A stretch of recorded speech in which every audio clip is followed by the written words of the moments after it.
In this class, we'll try to learn about adrenal cortex. The objectives of this class would be students should be able to know correlate the histological specialization, that is cellular organization of different layers of adrenal cortex and medulla for secretion of specific hormones. List the hormones secreted from different layers of adrenal cortex. Give steps of synthesis of different adrenocortical hormones. Remember the deficiency of adrenocortical enzymes causing specific dysfunctions or syndrome. Draw schematic diagram of feedback regulation of cortisol secretion. Describe mechanism of action and functions of glucocorticoids. Explain the role of cortisol in immunity, inflammation, allergy, and stress. And also to appreciate the physiological importance of cortisol and indications and contraindication of cortisol use in clinical medicine. Comprehend the physiological basis of dysfunction caused by excess or deficiency of glucocorticoids or mineralocorticoids. Describe the regulation of secretion, mechanism, action, and function of mineralocorticoids. Outline the functions of dysfunction of adrenal sex steroids.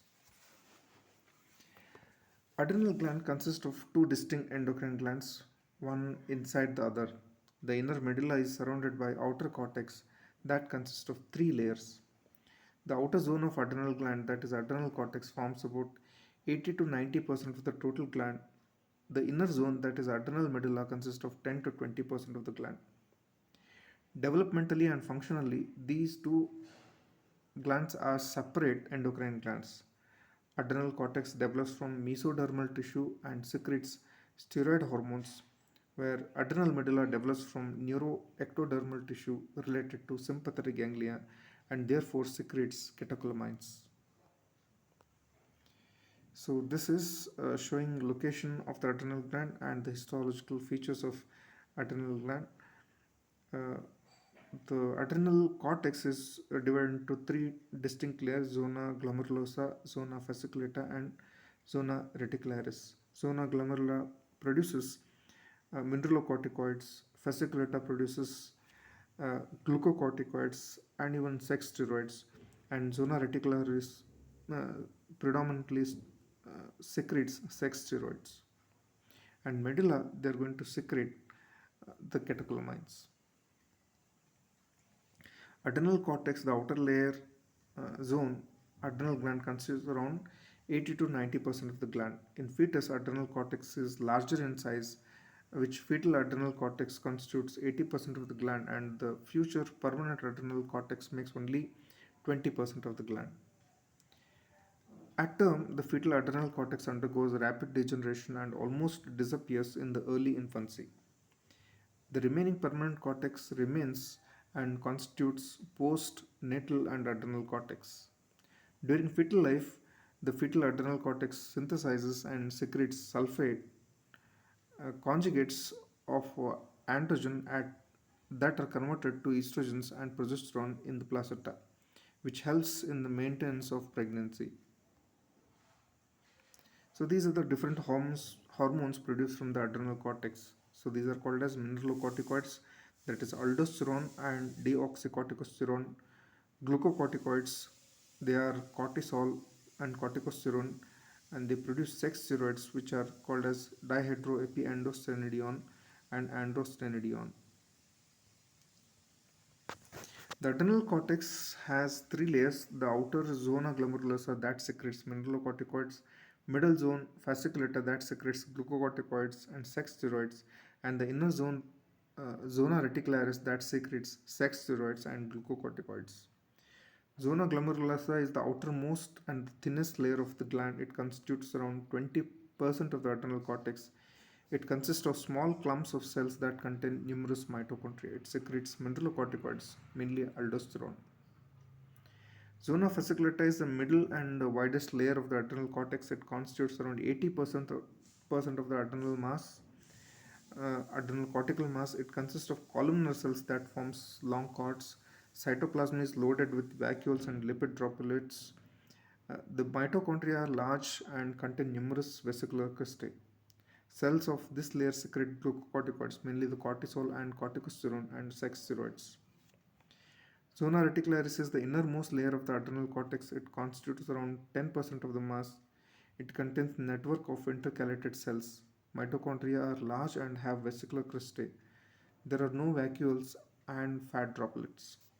Cells in this layer secrete sex steroids, androgens, and estrogens, and to some extent also glucocorticoids.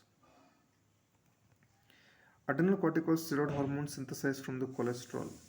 The cholesterol is used for synthesis of steroid hormones in the adrenal cortical cells are made available from the two sources from the blood and they are synthesized de novo. From the blood, most of the cholesterol used for biosynthesis of steroids is derived from the cholesterol esters attached to low density lipoprotein, that is LDL cholesterol, in circulating blood. Cells of adrenal cortex actively take up cholesterol from plasma by endocytosis of LDL molecules.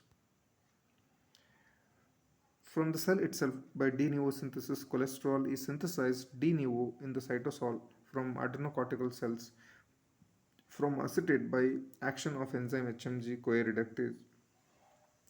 Formed cholesterol is then converted to cholesterol ester by action of acetyl-CoA cholesterol acetyltransferase. The cholesterol ester is then stored in the lipid droplet to be used later for hormone synthesis.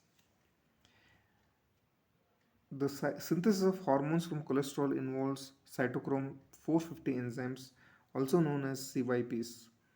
There are enzymes that catalyze hydroxylation of steroids. They are located in the membranes of endoplasmic reticulum and mitochondrial cristae. So this is the how steroid hormones are synthesized. LDL cholesterol is taken up by the adrenocortical cells. Okay, so then it gets converted into cholesterol. So that is utilized for steroid synthesis.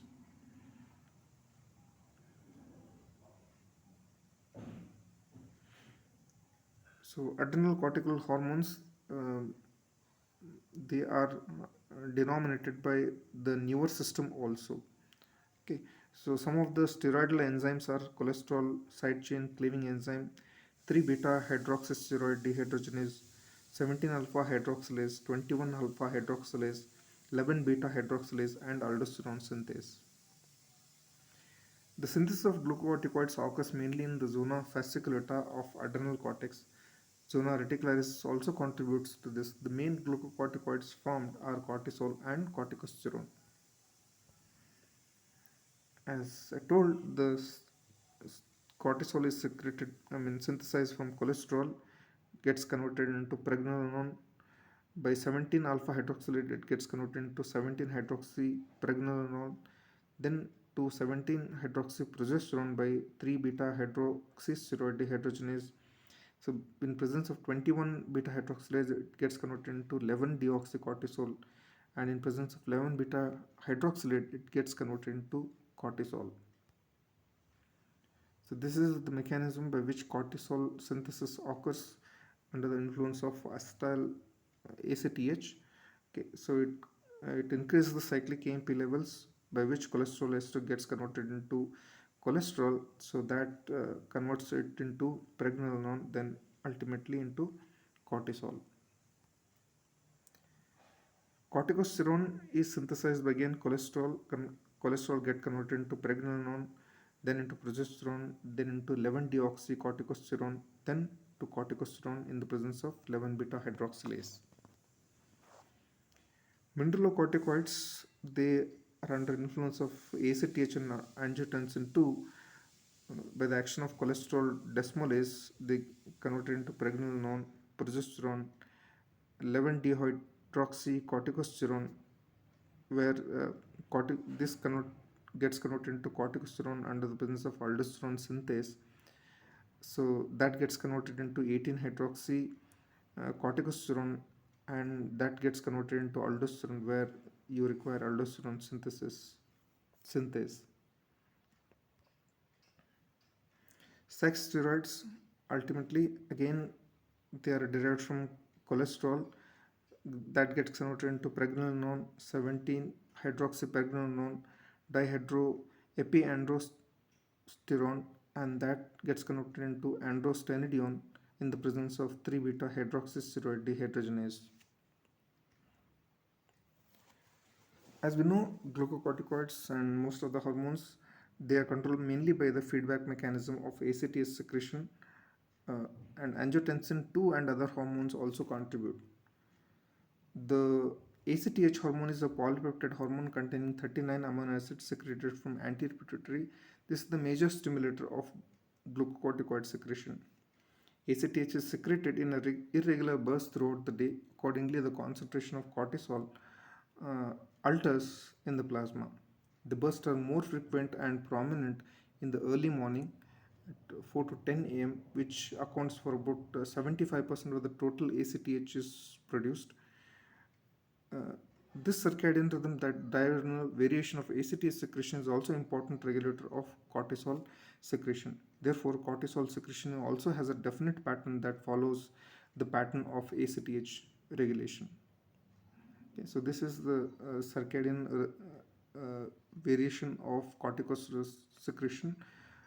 Okay, so that the cortisol secretion is mainly peak occurs just before the noon. Glucocorticoid secretion controlled by feedback release of ACTH from the anterior pituitary. The ACTH is stimulated by the corticotropin releasing hormone which is secreted from hypothalamus. CR secretion is influenced by various stimuli originating from the limbic system, pain pathways, nucleus tractus solitarius, reticular formation, and suprachiasmatic nucleus. The corticotropin releasing hormone increases ACTH secretion, which in turn increases glucocorticoid secretion from adrenal cortex. Increased glucocorticoid levels in plasma provides negative feedback signal to hypothalamus and anterior pituitary to inhibit the secretion of CRH and ACTH respectively. Conversely, decreased glucocorticoid secretion increases CRH and ACTH released by feedback mechanisms that tend to increase the secretion of cortisol. So this is how the cortisol secretion is by negative feedback mechanism is controlled. Hypothalamus secretes CRH that acts on ACTH. ACTH acts on adrenal cortex to produce cortisol.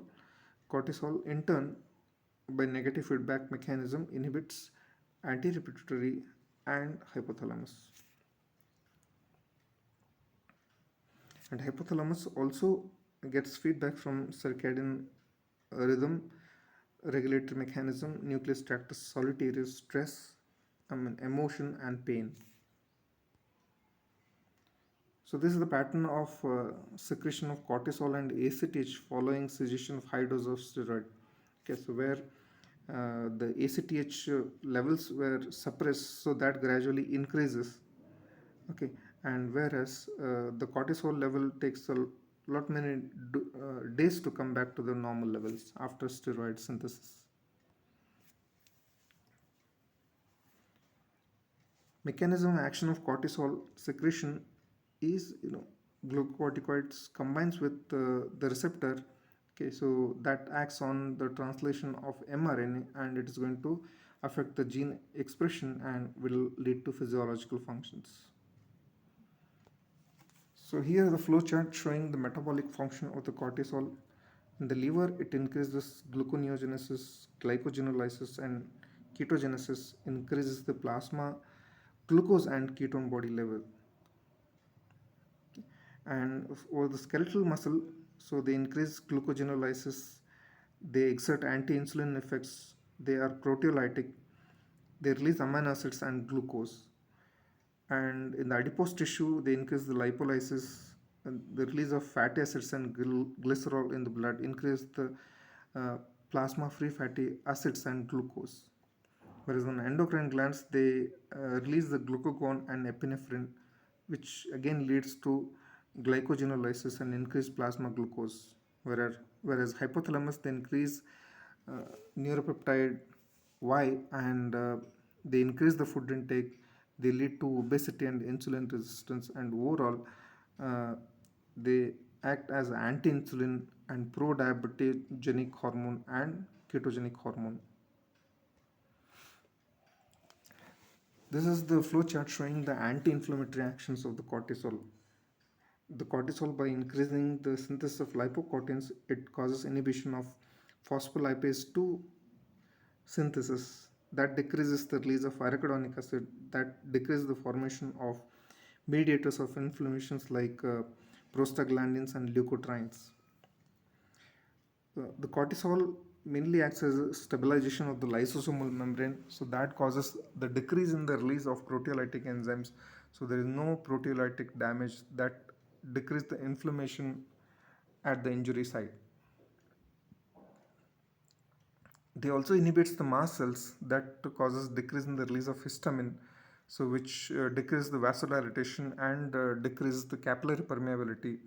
So there is no swelling, no flare at the site of the injury.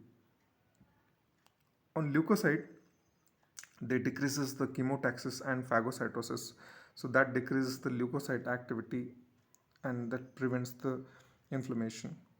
So it also leads to increased production of interleukins like NFK beta, and that leads to inactivation of NFK beta, so that inhibits the expression of the gene which is important for the formation of the inflammatory chemicals. So ultimately, these things are going to prevent the inflammation.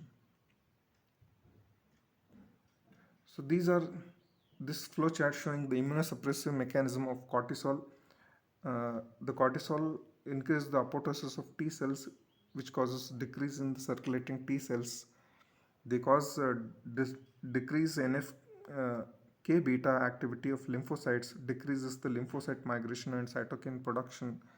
They destroy T cells in the thymus and B and B and T cells in the lymph nodes. So that causes the decreased circulating T and B cells, by which they are going to decrease the interleukin 2 production from T cells, and they also suppress the humoral immunity. They also inhibit the transformation of monocyte into macrophage, that decrease the interleukin 2 and gamma interferons production from the macrophage. Okay, so that causes general suppression of the immunity. So thus overall they're going to reduce the cellular immunity, and which will have a immunosuppressive uh, activity. So stress cause acts on the hypothalamus, increase release of corticotropin releasing hormone, that increase ACTH and increase the cortisol secretion from adrenal cortex. Okay, so that increase the free fatty acids and calories supplied, and there will be vascular reactivity, which will help in the maintenance of blood volume and the blood pressure. Cushing syndrome is a pathological condition that occurs due to the hypersecretion of glucocorticoids. This is called as Cushing syndrome, as it was described by Harvey Cushing.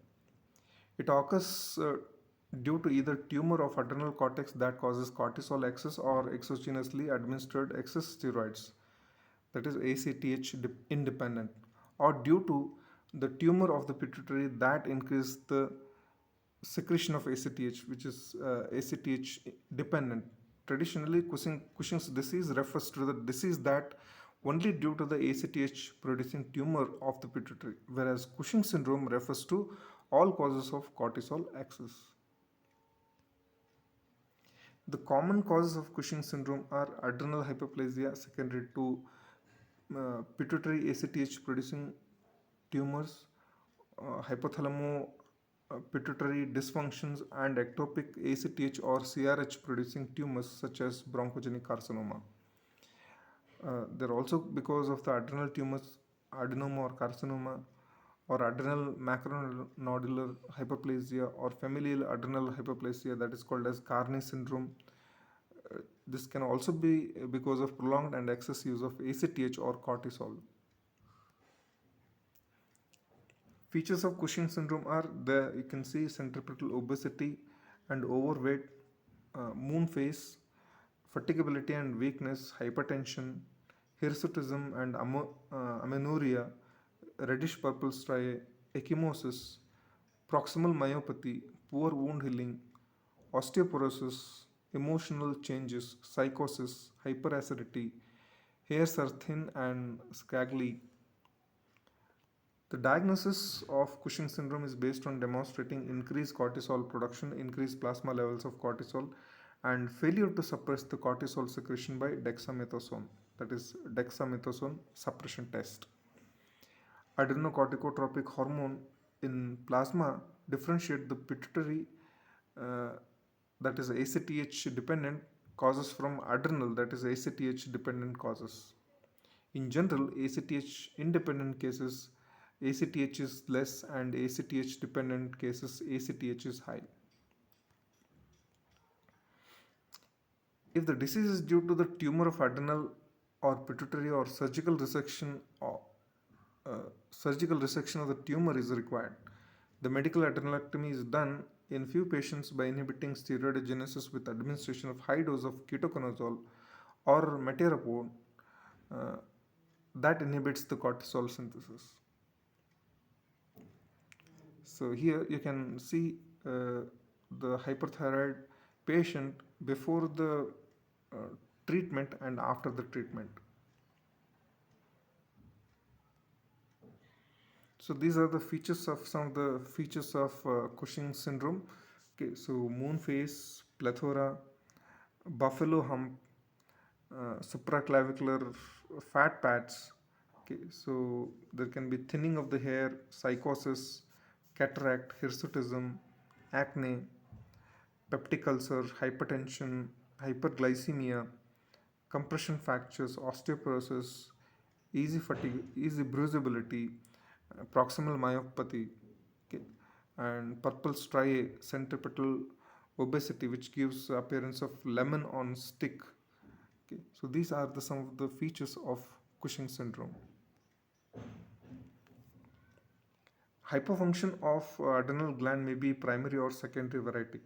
Primary, it is idiopathic atrophy of the gland, usually due to autoimmune process, or the surgical removal of the gland, or infection, usually tubercular infection in India, but the fungal and viral infection may also be a cause.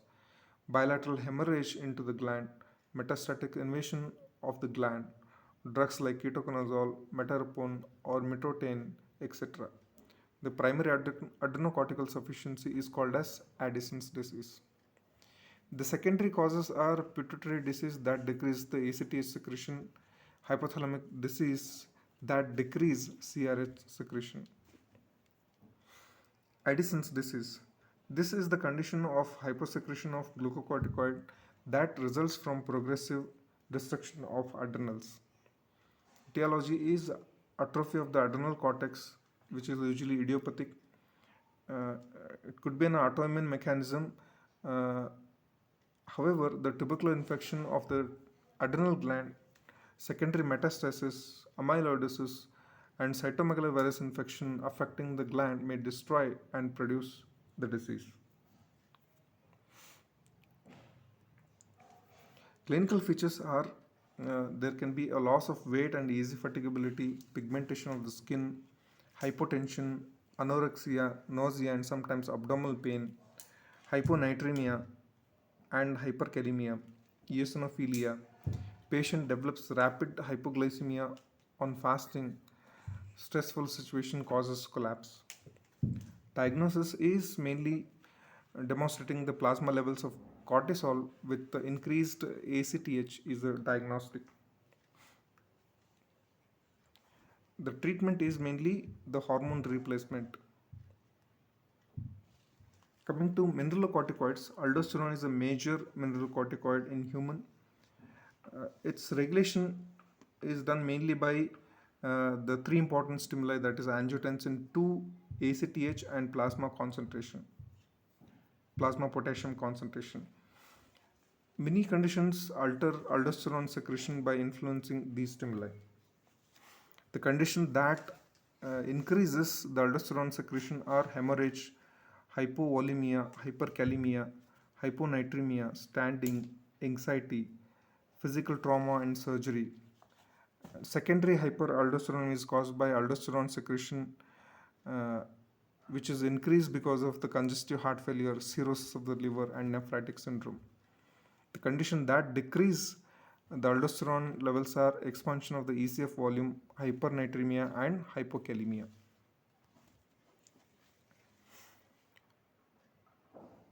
So, aldosterone secretion is mainly governed by the renin-angiotensin system, where the angiotensin 2 is going to stimulate the aldosterone production. Hypersecretion of aldosterone. Hyperaldosteronism can be divided broadly into two categories, primary and secondary. Primary hyperaldosteronism is the cause of excess of aldosterone secretion due to the adrenal disease. The usual causes are aldosterone producing adrenal adenoma, so which is also called as Conn syndrome, adrenal hyperplasia, and adrenal carcinoma. Renin secretion is decreased in primary hyperaldosteronism. Conn syndrome.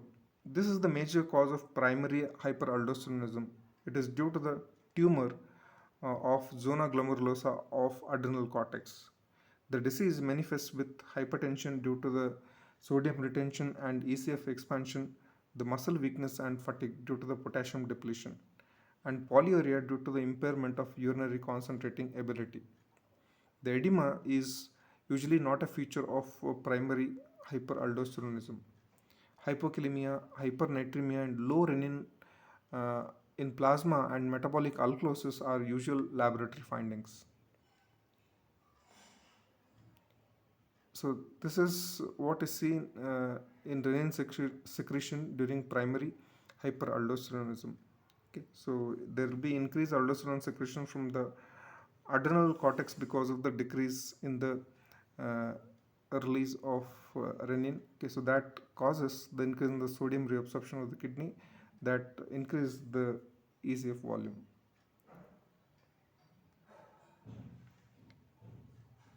Secondary hyperaldosteronism. Increased aldosterone secretion due to the activation of renin-angiotensin is called as secondary hyperaldosteronism.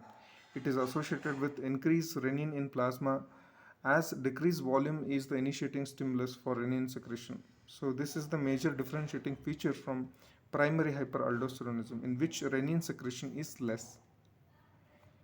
It occurs in congestive heart failure, cirrhosis of liver, and nephrotic syndrome. Renin secreting tumor can also cause it. Edema is usual feature in secondary hyperaldosteronism. However, secondary hyperaldosteronism in Batter syndrome and Gentleman syndrome occurs without edema. Batter syndrome. It is a condition of hyperplasia of JG cells, that is juxtaglomerular hyperplasia. This disease occurs due to the mutation in sodium potassium 2 chloride co-transporter gene, which results in high renin activity and increased aldosterone synthesis. Hyperaldosteronism produces potassium depletion. Major features are hypokalemic alkalosis and hypercalciuria. However, blood pressure remains normal and there is no edema. So this is all about the adrenal gland, its hormones, their functions, and some of the applied aspects related to it. Thank you.